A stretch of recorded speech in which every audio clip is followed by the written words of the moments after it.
Coming September 1st, Rewind 9/11. Today, we've had a national tragedy. An incredible plane crash into the World Trade Center. A look back at the tragedy of that day. Another explosion has taken place at the Pentagon. It became very apparent that what was happening was terrorism. Fox News presents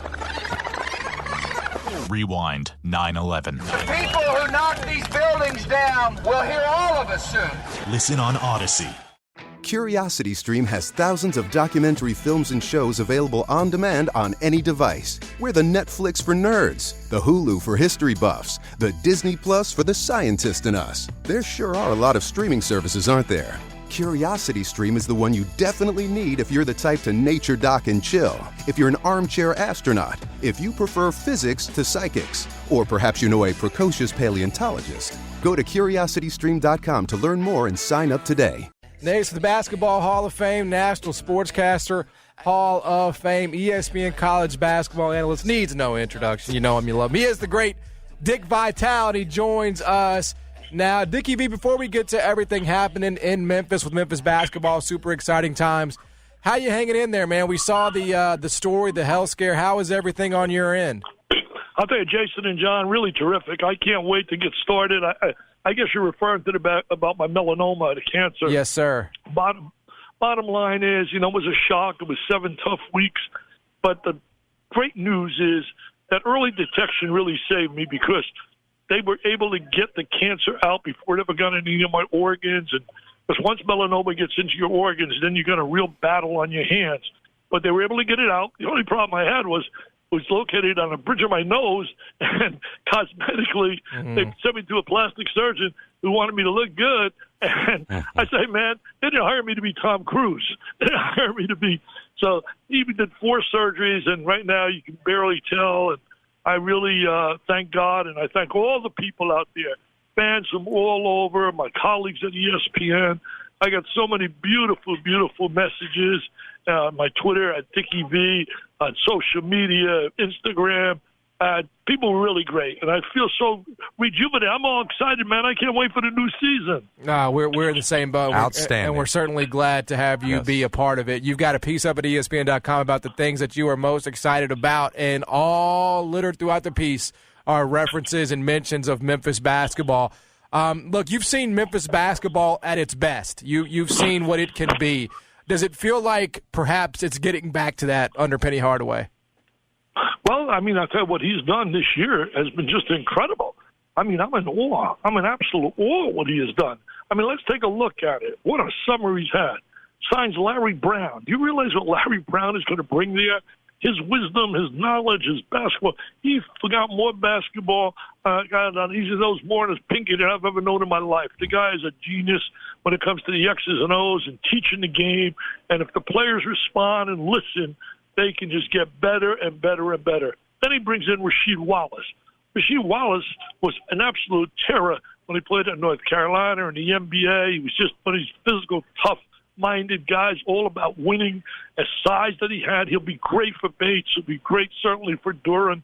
And I just think to bring guys like that in, and then you go out and you get 2 of the best, maybe 4 players in the country, because I would put up there Holgram and Banchero at Duke as well, with Duran and certainly with Bates. But that is unbelievable. People, they must be buying tickets out there like crazy. They are. Dickie, the whole city is buzzing, as you would imagine. They're waiting for you to come to a game this season, hoping to see you. I got to ask you. NIL clearly has helped Penny here put together this team, and certainly with Bates. And it feels like it's a good thing for college basketball, Dick, that we can get Imani and Jalen Duran right in college uniforms and get to see them at this level, rather than it being like a Jalen Green situation where you don't even see them. Yeah, well, the one thing is, the bottom line is, the kids out there, I think it's going to certainly lead to more kids staying in college rather than going to a league where you don't get any kind of exposure, ability-wise. Certainly Jalen Green is a great player and will be a great NBA player. But the situation is, there's nothing about even if it's for 1 year, being on a college campus, what you grow from that and be part of that is special, unique. The TV exposure, the marketability players can get. Just you think about Zion Williamson. I'll never forget Zion Williamson when he played at Duke. In the middle of the season, Scottie Pippen came out. and said he should stop right now. He should quit. That's right. So everybody knows he's going to be a draft choice up there on top. He's proved already he can play. Shouldn't take a chance of injury. Well, that really bothered me, and I came out very strong anti that because, number one, the kid loved being in college. If he had his way, he would have stayed in college 2-3 years. I'll give you an example. My grandsons are playing tennis. They're at Duke right now. They're freshmen. And who was on the campus the other day? Zion Williamson. He's a kid at heart. But that year, his marketability soared because of the exposure he got on TV. And not only that, do you think when these kids are not going to play, like in Scotty's case, making that comment, and I'm not against Scotty's entitled to his opinion, but do you think that Zion Williamson, if he stopped playing at Duke in the middle of the year, do you think he would not be playing basketball? He's going to still play. And probably in an unorganized situation, there's a chance for injury. So, again, I think Duran and certainly Bates are going to benefit big time being surrounded with such winners. People are going to help them for the next step. They've been there. When you think about certainly Larry Brown's been there as a coach, Rashid's been as a player, Penny's certainly been there as a star. All of that's going to help them. What do you hear when you talk to people around the basketball world about the kind of impact that Amani Bates can make at Memphis as a freshman? Oh man, what do you hear? You hear wow, and wow. I mean, you're talking about some tremendous talents there. When you look at Duran and him, the potential is really off the charts. Guard play is going to be big too. I mean, you can have the great front court if you don't have guards that can deliver the ball at the right time. And let's face this now. They're going to face everybody's best shot. I mean, they're bulletin board material everywhere they go. So they're going to have to deal with that. And there's a school in the state that's going to be pretty good this year, too. Where do they go? They live in Knoxville. They have a program down there called Tennessee. That's what we hear. They're going to be loaded. They play. Where do they play each other? I know they play each other this Nashville. year. Are they playing Nashville? I got to get that game. Can we get you on that? You got to get that game. Do you not have your assignments yet for the season, Dick? What's that? Do you have your assignments yet for the season? No, not for the season yet. They're coming in. It's just. I know I have, like, for example, the opening game I'll do is the Champions Classic, where we have Kentucky and Duke, and we have Michigan State and Kansas, and then I'm doing the Jimmy V Classic. I know that, and I'm going to the Bahamas for a big tournament. But I don't know. When is that game? Do you know when that game is? December 18th, Dick. December 18th. Oh, man, I got to call my boss. Right now, I'm going to get off the phone. I got to call right now. Come on, man. Give me the news. Like, go down to see a Grand Ole Opry. One year, they honored me. Oh, my God, it was a great thrill. I'm at the Grand Ole Opry during the SEC tournament, and it was so much fun. And Vince Gill was there. So I tell Vince Gill before that, I really, really, like his music. I like the fact he's a basketball fan as well. He's going to Belmont games. And he shocks me during the show. He's performing, and he says, I want Dickie V to come up here with his wife. Oh, wow. So I come up, my wife, we were celebrating at the time, I think it might have been my 45th anniversary. We just celebrated our 50th. So he says, Dick, I'm going to dedicate my song, Look at Us. Look at Us became number one. It's Look at Us is really about, look at us after all these years. We still have great love for one another. And he said, I want you to dance. And we danced on the Grand Ole Opry stage while Vince Gill was singing that song to us. So I love Nashville. Let me ask you this, Dickie. If they continue to play defense the way they have the last two seasons, right? That's one thing we've learned about Penny. And no matter what that team's look like, they have gotten after you defensively. They were number one, you know this, in adjusted defensive efficiency last year. If they play defense like that again, Dick, what's this going to look like in terms of how good this team could be this season? Well, yeah, I think it comes down to their defensive ability, and also comes down to efficiency offensively, not turning the ball over.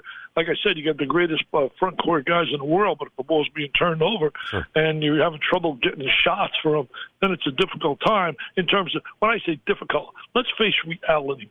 Let's face reality, John, Jason. The expectations are going to be off the charts. Living up to those expectations now becomes a key. I think they will. I think they're going to be so well coached. I think the talent, you can't, that cream is going to come to the top. They're just too good. Too good. So I think when you put all those factors together, I think they're heading for a big, big time year. And it has to be, because really getting the players is the first step, right? Getting the players. But the second step is communicating and getting them to perform. The one magic of people like John Wooden, Coach K, is they've had great talent. You don't win national titles without talent. I don't care who you are. You got to have talent. I mean, you think about Kareem Abdul-Jabbar, Lou Alcindor at UCLA. You can build around him. You think about the big redhead, Bill Walton. You can build around him. And he did. And he got great parts with them, and they all bought into what the program was about. It was about success as a team. Success is us going on and finally not just getting into the NCAA tournament and dance. 68 get in. You want to advance. You want to get there for the big prize and play for the big prize and get to the Final Four. We are, of course, talking to the great Dickie V here on the show. Obviously, Memphis basketball program is on fire right now. Dickie V, you've got your sort of Sweet 16 teams that you're intrigued by. You know the expectations of this fan base. You know what they want, what they crave. When you look at this roster, do you see Memphis? I mean, is it reasonable to think Final Four? Are Memphis fans within reason to enter next season thinking that they could get all the way to New Orleans? Absolutely. I mean, why not? We've seen teams with less talent over the years get there. Why can't they? Nobody's beaten them yet. They're not knocked out yet. So, absolutely, there's no question about it. You know, I mentioned fan craze. I did the game years ago when it was number 1, I think, and number 2. It was Tennessee and Memphis. It was unbelievable. Bruce Pearl came down there in Memphis, and that was John Calipari in his heyday when he had all those great players with Rose and company. And that place was electric. I would imagine that same feeling's going to exist this year. What do you think having Larry at his side will do for Penny, Dick? Oh, I think just like getting a doctorate in hoopology. Yeah, a guy worked getting a doctorate in hoopology, man. I know your columnists down there must be going crazy writing about him, I'll tell you that. It's unbelievable going down there. It's incredible. No, you got a guy like that. I mean, you just pick his brain as much as you can. Get as much info about teaching, about certain concepts, about breaking down offenses, defenses, individual talent, how to develop. And every player is different in what they have, strengths and weaknesses. And Larry's a master at taking a player fundamentally and making him better and better and better. Dickie V, we know you're busy. We know you're ripping and running. We appreciate the time, as always, here in Memphis. Thank you so much. Well, always great being out. Do me one favor, guys. I think you all know one of the dearest things in my heart is raising money for kids battling cancer. So please tell people to go to dickvital.com. Just dickvital.com for the V Foundation, because there's nothing dearer to me. We've raised $44 million so far, and we hope to go over $50 million this year by raising another $6 million. So please, people, you'll be helping somebody maybe you love ultimately. Absolutely. Dickie B, thanks so much for the time. Thank you for what you do. Thanks, guys. Yep. Hey, I got fired in the Pistons because my guards look like you, Jason. And, John, I know me, the guy can shoot the jumper. There you go. Thank you. Thank you so much, Dickie B. The great Dick Vitale here on the show. CuriosityStream has thousands of documentary films and shows available on demand on any device. We're the Netflix for nerds, the Hulu for history buffs, the Disney Plus for the scientist in us. There sure are a lot of streaming services, aren't there? CuriosityStream is the one you definitely need if you're the type to nature dock and chill, if you're an armchair astronaut, if you prefer physics to psychics, or perhaps you know a precocious paleontologist. Go to curiositystream.com to learn more and sign up today. Coming September 1st, Rewind 9/11. Today, we've had a national tragedy. An incredible plane crash into the World Trade Center. A look back at the tragedy of that day. Another explosion has taken place at the Pentagon. It became very apparent that what was happening was terrorism. Fox News presents Rewind 9/11. People who knock these buildings down will hear all of us soon. Listen on Odyssey,